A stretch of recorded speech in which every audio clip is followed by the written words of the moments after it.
जय हिंद साथियों, मैं मुबीन कैफ आपका बहुत बहुत स्वागत करता हूँ।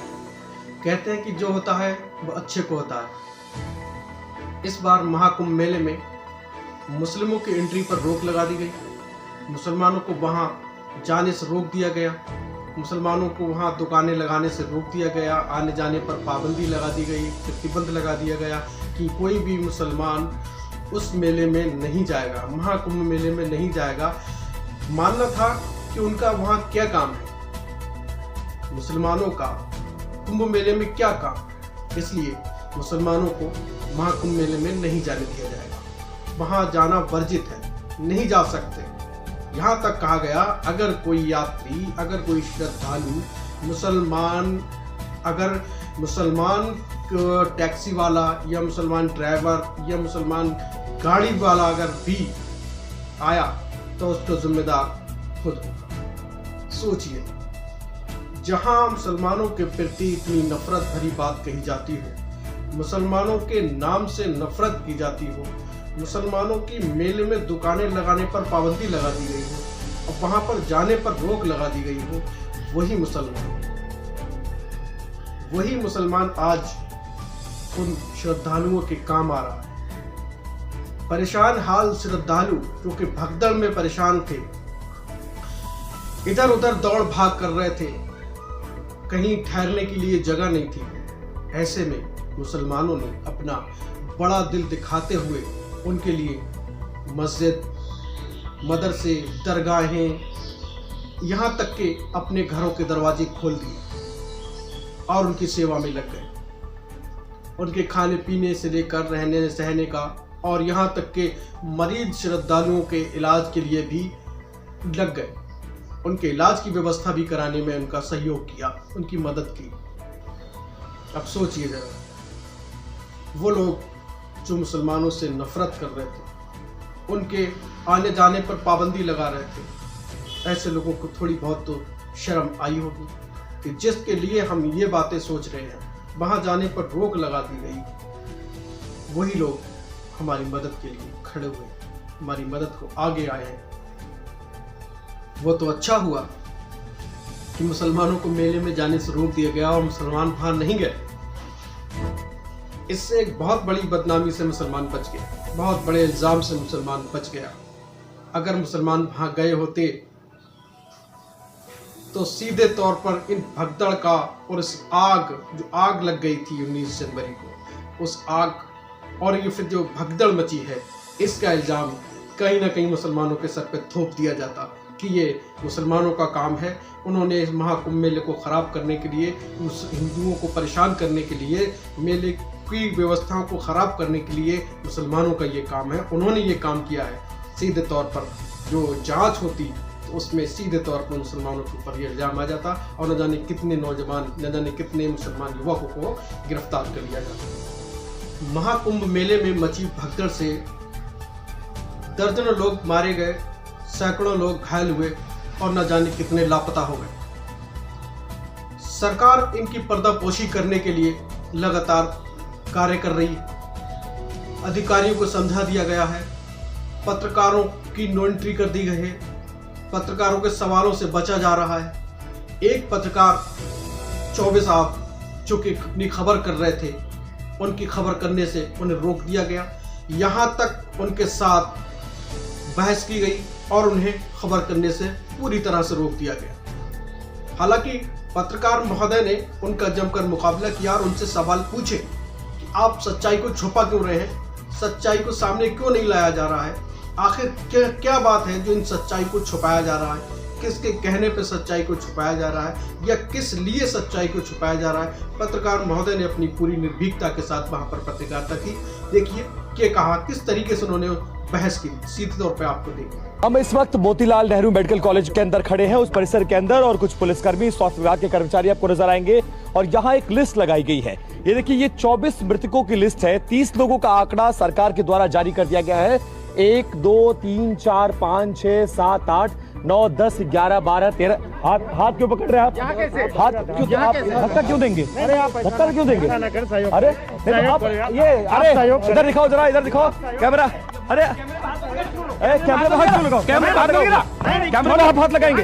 कैसे कैसे? ये पाकिस्तान है क्या? ये पाकिस्तान है क्या? ये पाकिस्तान है? ये पाकिस्तान है? यहाँ छेड़छाड़ क्यों कर रहे हैं? छेड़छाड़ हम डेड बॉडी के पास गए, हम लिस्ट नहीं दिखा सकते हैं, यहाँ पे हम लिस्ट नहीं दिखा सकते हैं। ये पाकिस्तान है, ये डेमोक्रेसी नहीं है। छिपा रहे हो, आंकड़ों को छिपा रहे हो, शर्म नहीं आती है? आश्रम को आंकड़ों को छिपा रहे हो, हाथ पकड़ रहे हो मेरा, हाथ पकड़ रहे हो, मैं कैमरे में हाथ मांग रहे हो। अपना परिचय बताइए, अपना परिचय बताइए। अरेस्ट करिए मुझे, मुझे अरेस्ट करिए, दरोगा जी मुझे अरेस्ट करिए, अरेस्ट करिए, अरेस्ट करिए, अरेस्ट करिए मुझे, अरेस्ट करिए, अरेस्ट करिए मुझे, गाड़ी में अरेस्ट करिए मुझे, मुझे अरेस्ट करिए, कर रहे हैं, करिए मुझे अरेस्ट करिए। मैं यही खड़ा हूँ, मैं यही खड़ा हूँ। किससे क्यों नहीं जा सकते? मेडिकल कॉलेज में जा नहीं सकते हैं? किससे पूछना आप बताइए? किससे अनुमति लेनी है आप बताइए? किससे अनुमति लेनी है आप मुझे बताइए? किससे? मैं, मेरे पास ये देखिए, मैं विपिन चौबे मेरा नाम है, TV9 चैनल है, सरकार ने मुझे आइडेंटिटी कार्ड दिया है। मैं यहाँ जाके देखूंगा कितने लोग मारे गए हैं, कितने लोग लापता हैं।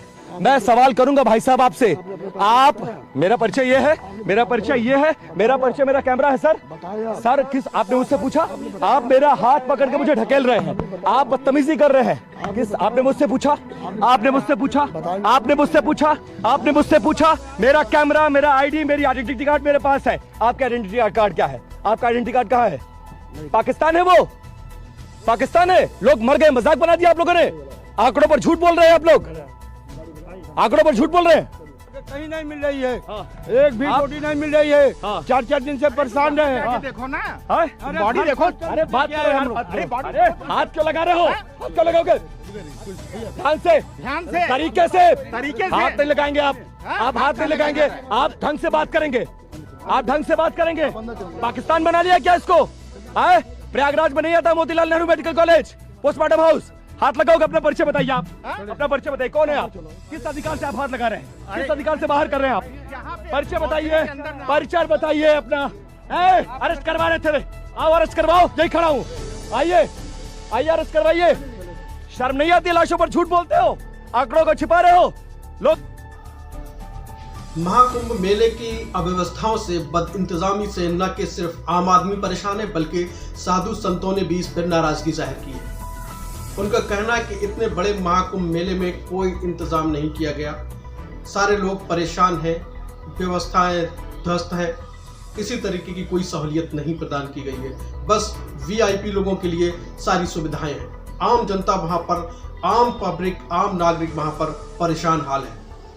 साधुओं का कहना है कि हमारे साथ धोखा किया गया है, हमारे से चीटिंग की गई है, हमें धोखा दिया गया है, हमें धोखे से हमारा स्नान कराया गया है। सबसे बड़े दुख की बात यह है, सबसे बड़ी बात यह है कि हमारे प्रदेश के मुखिया योगी आदित्यनाथ ने हमारे साथ झूठ बोला कि सब कुछ सामान्य है, अफवाहों पर ध्यान ना दें, अफवाह है, कोई हताहत नहीं है। लेकिन सच्चाई इसके उलट निकली। इतने सारे लोग वहां मारे गए, घायल हुए, लापता हुए। इसको क्यों झूठ बोला गया?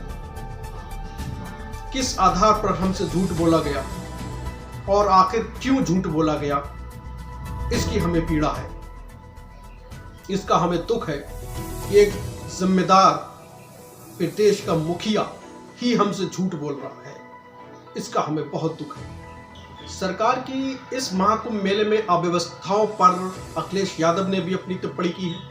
उन्होंने कहा कि जब इतने सारे लोगों को इनवाइट किया था, इतने सारे लोगों को महाकुंभ मेले में निमंत्रण दिया था, तो फिर उनका इंतजाम क्यों नहीं किया? क्यों उन्हें इस तरीके के हालात का सामना करने के लिए वहां बुलाया? इस पूरे मामले में आपकी क्या राय है? कमेंट बॉक्स में हमें जरूर बताइएगा। हमें कह रहे हैं ऐसा, ये कहाँ तक कुछ चीज़ है बताइए कि इतनी बड़ी घटना घटती है और आप छुपाते हो, अब छुपा करके अपने मुंह में मियां मिट्टू बनना चाहते हो। आपको तो आगे संभालना चाहिए था कि भाई घटना घट गई है, आप संख्या मत बताते। आप कहते कि कुछ लोगों की मृत्यु हुई है, लेकिन हम खड़े हैं, संभाल रहे हैं, कोई जनता बिल्कुल चिंता ना करे।